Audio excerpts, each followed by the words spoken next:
कहते हैं धर्म कर्म की चीजों से सरकार को दूर रहना चाहिए। यहां काशी मथुरा में अगर भारतीय जनता पार्टी सरकार से लोगों को कुछ उम्मीद है, या फिर जब आप कहते हैं कि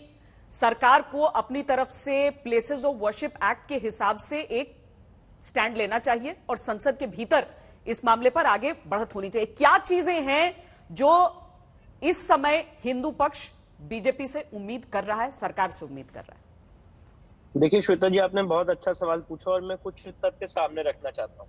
विजय शंकर रस्तोगी साहब ने 1991 में केस फाइल किया था और वो केस अल्टीमेटली इस समय हाईकोर्ट में पेंडिंग है पिछले 32 सालों से, और वहां पे भी यही आर्ग्यूमेंट किया जा रहा है कि प्लेसेस ऑफ वर्शिप एक्ट यहाँ पे एप्लीकेबल है कि नहीं एप्लीकेबल है। इनिशियली सिविल जज महोदय ने व्यू लिया कि places of worship act applicable है और ये केस मेंटेनेबल नहीं है। डिस्ट्रिक्ट कोर्ट के सामने हिंदू पक्ष गया, डिस्ट्रिक्ट कोर्ट के सामने हिंदू पक्ष की जीत हुई। 1996 से पूरी प्रोसीडिंग स्टे है और इस समय इलाहाबाद हाईकोर्ट में मैटर विचाराधीन है। ठीक उसी तरह से आज हमने ये केस यहाँ डिस्ट्रिक्ट कोर्ट में फाइल किया, कमीशन की रिपोर्ट आ चुकी है। अब मुस्लिम पक्ष जिस ढंग से आर्ग्यूमेंट कर रहा है डिस्ट्रिक्ट जज के सामने, अभी जब यहाँ पे जो भी डिस्ट्रिक्ट जज से आपका फैसला होगा और अगर 1% चांस अगर मुस्लिम पक्ष उसमें उनको हार मिलती है तो उसके अगेंस्ट वो हाई कोर्ट जाएंगे, फिर वो सुप्रीम कोर्ट जाएंगे, तो मेंटेनेबिलिटी के इशू पे ही हमें मुझे लगता है काफी समय लग जाएगा। इसीलिए मैंने आपके चैनल के माध्यम से और सारे लोगों से मांग की थी, केंद्र सरकार से मांग की थी कि प्लेसेस ऑफ वर्शिप एक्ट को रिपील किया जाए, और अगर रिपील करने का मन नहीं बनता है तो ये बहुत महत्वपूर्ण है कि हम इस चीज पर चर्चा करें कि एक स्पेशल ट्राइब्यूनल बने। क्योंकि आप अगर देखेंगे हमारे इस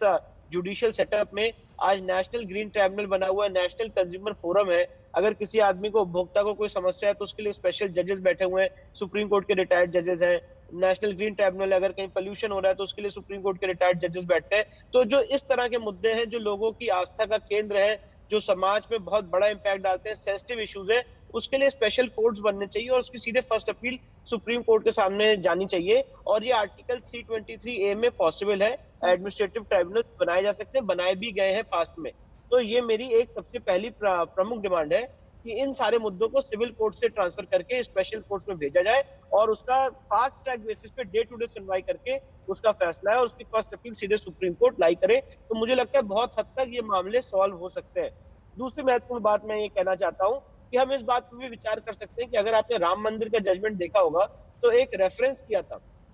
उस समय की केंद्र सरकार ने, और रेफरेंस इस मुद्दे पे हुआ था कि क्या मंदिर तोड़ के मस्जिद बनाई गई। अल्टीमेटली सुप्रीम कोर्ट ने उस मैटर को, रेफरेंस को आंसर करने से मना कर दिया। और यहाँ पे भी हम ये एक रास्ता, मेरा सजेशन है केंद्र सरकार को आपके माध्यम से, कि हम इस मुद्दे को भी रेफर कर सकते हैं सुप्रीम कोर्ट में आर्टिकल 143 के तहत, और ये मांग कर सकते हैं कि क्या यहाँ पे मंदिर तोड़ के मस्जिद बनाई गई, क्योंकि सेटल्ड लीगल प्रिंसिपल है कि अगर मंदिर तोड़ के मस्जिद बनाई गई है तो वो कभी भी इस्लाम के हिसाब से वैलिड मस्जिद नहीं हो सकती है, और उसके बाद केंद्र सरकार अपना स्टैंड ले सकती है और उसको एक पक्ष को दे सकती है। तीसरी महत्वपूर्ण बात यह है, राम मंदिर के केस में भी उस पूरे एरिया को एक्वायर किया गया था 2.77 एकड़ ऑफ लैंड को, और यहाँ पे जो अभी साक्ष्य सामने आ रहे हैं, सेंट्रल गवर्नमेंट या स्टेट गवर्नमेंट चाहे इस मैटर में इंटरवीन करके इस पूरे एरिया को एक्वायर कर सकती है। और जो इस समय प्रोसीडिंग चल रही है, राम मंदिर के टाइम पे भी ऐसा हुआ था, प्रोसीडिंग्स अवेट की थी, अल्टीमेटली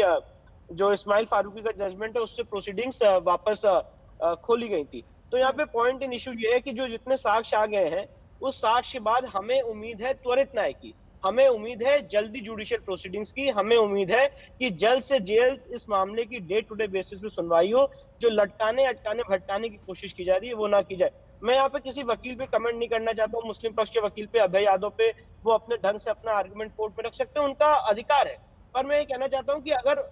हम लोगों के अधिकार के बारे में सोचेंगे तो उसी अधिकार को अगर हम स्पेशल कोर्ट्स में भेज दें तो उनको अधिकार भी मिलेगा और दूसरे पक्ष को भी जुडिशियल प्रोसेस में कॉन्फिडेंस भी आएगा। ट्राइब्यूनल्स की मांग आपकी या फिर वो स्पेशल कोर्ट्स की बात वो एक तरफ है, लेकिन चूंकि प्लेसेस ऑफ वर्शिप एक्ट को लेकर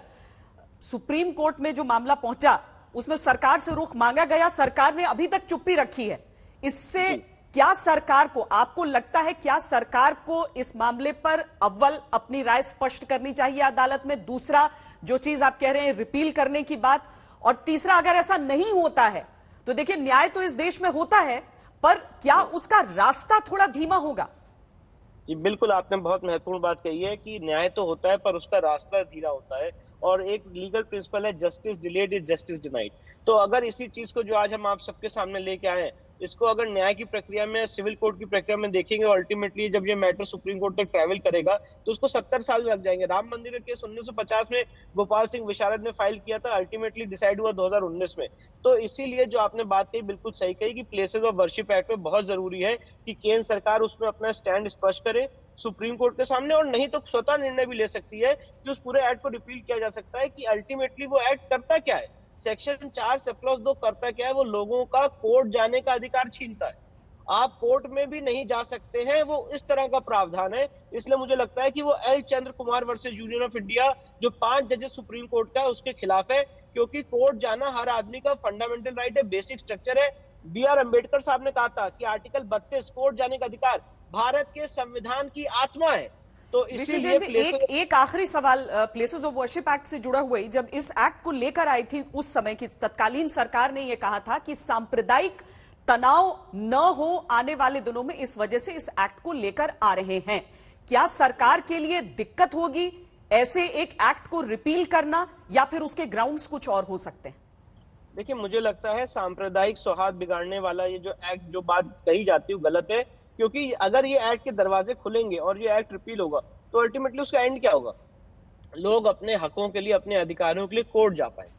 अल्टीमेटली ये एक्ट ये नहीं डिक्लेयर करेगा कि कोई पर्टिकुलर जगह मंदिर है कि मस्जिद है, वो तो अल्टीमेटली कोर्ट डिसाइड करेगी। यहाँ पे ये एक्ट ये कह रहा है कि आप कोर्ट नहीं जा सकते, और यही सारे लीडर्स भी कह रहे हैं कि धार्मिक स्वरूप तय नहीं होगा, आप कोर्ट नहीं जा सकते। 15 अगस्त 1947 को जो स्थिति हो वैसी रहेगी। हमारा इंटरप्रिटेशन दूसरा है, हमने एक लीगल रास्ता इसका निकाला है, लीगल इंटरप्रिटेशन निकाला है, और 2 लीगल इंटरप्रिटेशन है। एक, अगर 100 साल से पहले ज्यादा की इमारत है तो वो इस एक्ट से एग्जेम्प्टेड है, और दूसरी बात धार्मिक स्वरूप तय होना है। पर वो इंटरप्रिटेशन है, मैं सिर्फ इतना कह रहा हूं कि अगर सरकार उसमें निर्णय ले लेती है तो इस जो कोर्ट में हमें डिले हो रहा है, या जितनी आज हमें दिक्कतें झेलनी पड़ रही हैं, या सारे समाज के लोगों को झेलनी पड़ रही हैं, तो वो सॉल्व होंगी। कोई ये नहीं कह रहा है कि किसी धर्म स्थल को तोड़ के दूसरे धर्म स्थल को कन्वर्ट कर दिया। और मैं बहुत महत्वपूर्ण बात कहना चाहता हूं आपके चैनल पे, section 3 of places of worship act को हमने चैलेंज नहीं किया है,